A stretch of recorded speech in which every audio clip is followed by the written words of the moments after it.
Excuse me, can anyone tell me why we had to audition for sleepovers when we were little? And the logic behind, she won't say no if you ask with me because we looked like dang fools.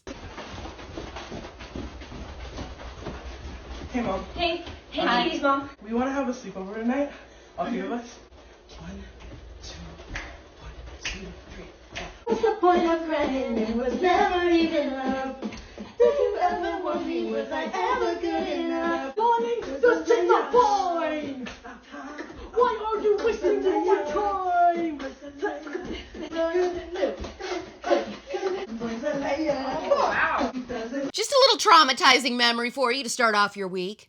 Thanks for bringing it up. I'm Alex Clark, and this is Politics. I choose 4 people, leave them stranded on a deserted island, and never return for them. Yes!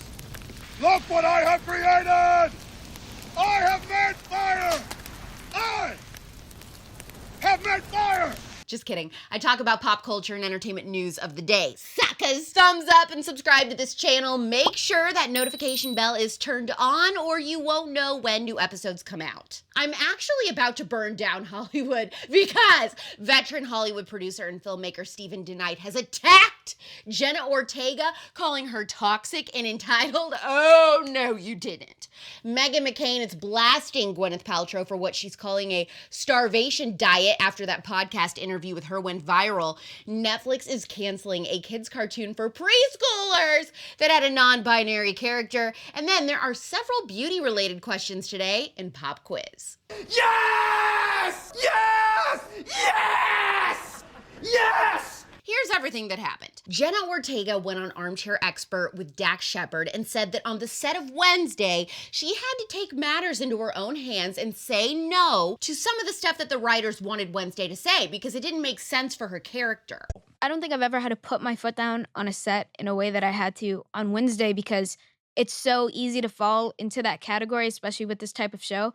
Everything that she does, everything that I had to play, did not make sense for her character at all. Her being in a love triangle made no sense.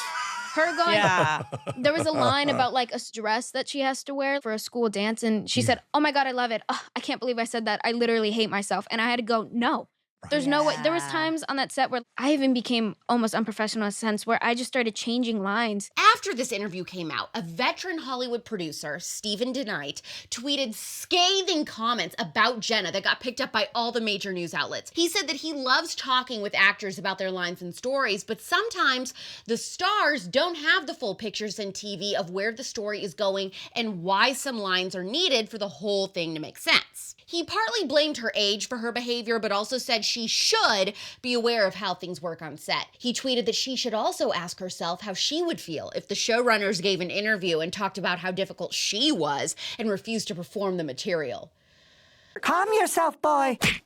You are acting hysterical. Oh. He kept going. He said that in this business, it's extremely bad form to throw your collaborators under a creative bus, and that life is too short to work with people like Jenna, who are unprofessional and toxic. Relax, dude. This guy didn't even work on the set of Wednesday. He wasn't even there. It wasn't his project to worry about. Plus, I don't think Jenna threw anyone under the bus. She wasn't like, this writer completely sucked at their job. This director had no idea what they were doing. Tim Burton, however, was someone Jenna has called a supportive collaborator who wanted to make sure that she was comfortable saying certain things. Based on the interview, it sounded to me like she took some creative liberties, but she had the support of her producers like Burton. Not to mention this Steven DeKnight clown is calling 20-year-old Jenna Ortega toxic, but had zero qualms about working with Joss Whedon, a filmmaker who wasn't allowed to be left alone unsupervised with an underage Michelle Trachtenberg on the Buffy the Vampire set for an undisclosed reason for over a decade. You want me to bring the receipts? Do I need to bring the receipts, baby girl? Because I got receipts. All Jenna did was change a couple lines that made Wednesday seem cringy and out of character, and given the success of the show, I'd say her instincts were correct, wouldn't you?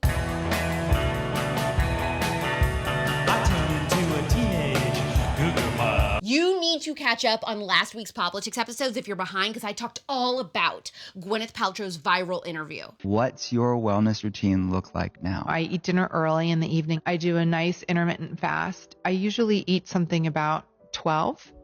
And in the morning, I'll have some things that won't spike my blood sugar, right? So I have coffee, but I really like soup for lunch. I have bone broth for lunch a lot of the days. Meghan McCain is now blasting her for this and accused her of promoting a starvation diet. She said she looks bad, tired, and haggard, suggested she's in a cult, and that her life sounds like hell. Alrighty then. I don't get why people are so upset about this interview. This is how Gwyneth Paltrow has always been. She clearly doesn't think her life is a living hell because she has been this way forever and created an entire brand empire around it. Goop, anyone? Now, it doesn't sound like enough food to me, but who cares? If Gwyneth Paltrow wants to eat one tiny cube of cheese a day or drink seaweed piss water, let her. Drink the piss water. Please drink the piss. No! Everyone needs to stop being scared that this is gonna leave some sort of bad impression for teenage girls, because that's what I keep hearing. There is not a teenage girl in America listening to Gwyneth Paltrow. Most probably don't even know who she is. It's women 40 and up that are listening to Gwyneth Paltrow. Know what I'm saying?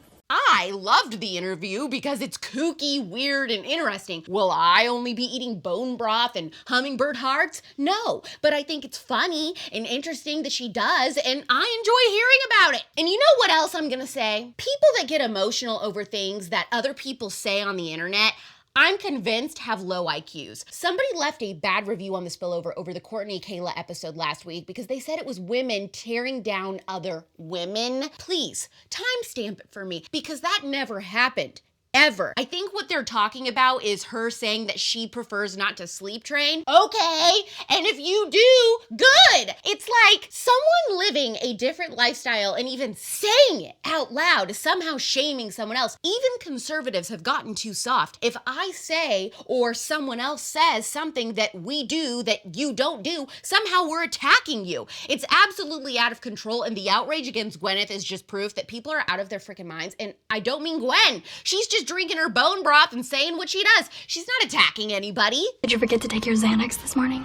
There's a preschool show on Netflix called Ridley Jones that has a non-binary character. After clips went viral and parents complained, Netflix has now canceled the series. This can't wait any longer. If I'm going to lead the herd, I want to do it as myself. After all, you always say to lead with your heart, right? Well, my heart says that the way I feel most myself is to go by the name Fred. That's because I'm non-binary, and Fred's the name that fits me best. And I also use they and them, because calling me a she or a he doesn't feel right to me. Oh, I didn't know that. You know, I warned y'all about those bison a while ago. I'm always right. Fact. On Mondays, I'll answer questions from you to me about anything you want. Send them in on Instagram through the link on the Politics bio. This is Pop Quiz. Haley from Indiana wants to know, what do I think of Ireland Baldwin's baby shower? For those who don't know, Ireland Baldwin, she's Alec Baldwin and Kim Basinger's daughter, she threw her baby shower in a strip club. Page 6 reported that Hillary Duff, Sailor Brinkley Cook, Rumor Willis, and more stars partied with dollar bills, meals from Monty's Good Burger, and an epic cake. The pink dessert, which featured a baby's first strip club sign, was covered in champagne bottles and depicted a doll hunkered down beside a toilet. Ireland posted on Instagram, like this sarcastic message about having, oh, look, we had a very traditional baby shower or whatever. I mean, my initial reaction is to say, it's certainly not my style. I think this was more supposed to be funny to Ireland, ironic, cheeky. I take it as a joke. I'm not offended, but no, I wouldn't want to go that direction for my own baby shower. Everybody's so creative. See how that looks like we probably wasn't supposed to do that? But we did.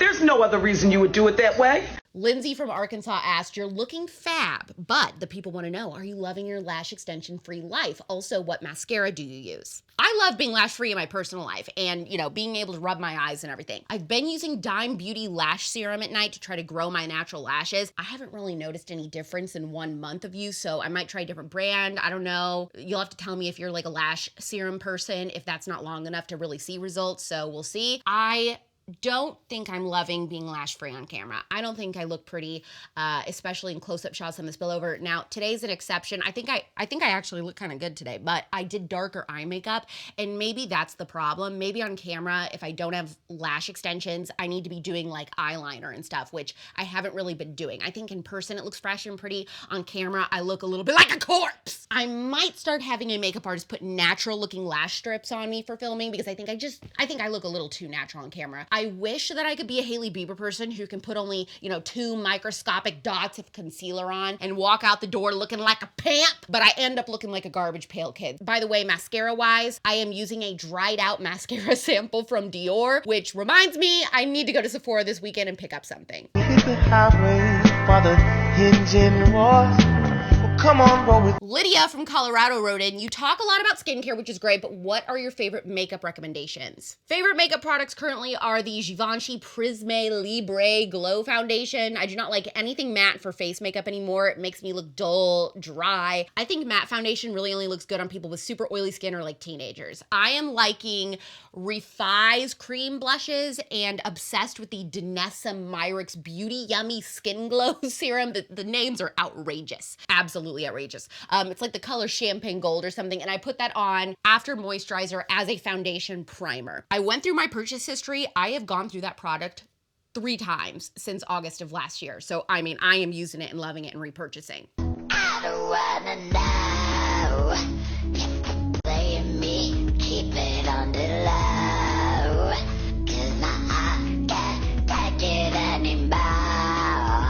If it creeping, please let it show. Tell me. I may or may not have used the Gwyneth story as an excuse to air out my current grievances, and I am not sorry for that. Thumbs up this video, please. Another grievance, okay? Let's do a little real talk. Let's do some real talk. Only 50% of the people who watch the episode every day are subscribed to this channel. That means half of the viewers are still being stubborn and won't take 10 seconds to just make a YouTube account because, God forbid, you would always be signed in so you can watch the episodes, comment on them, like them, all the things. You're gonna find out more soon, but just know there are changes coming because of this, and some of those changes you will like, and some, a lot of you will not like. But I just want to share all of this one time so it's on the record. The adamant refusal of so many of you to actually make an account and subscribe to this channel and do the things that I ask you to do every day will be the reason that changes come. So I don't want any blame. You can't be mad at me for this because I have warned and asked you for 5 months now and no one has taken me seriously. And there are consequences to that. Everyone else, you're crushing it, and I love you, and I appreciate you, and your hair looks shiny and bouncy. I'll see you tomorrow at 4 p.m. Eastern, 1 p.m. Pacific. It's pop culture without the propaganda, Monday through Thursday. I'm Alex Clark, and this is Poplitics.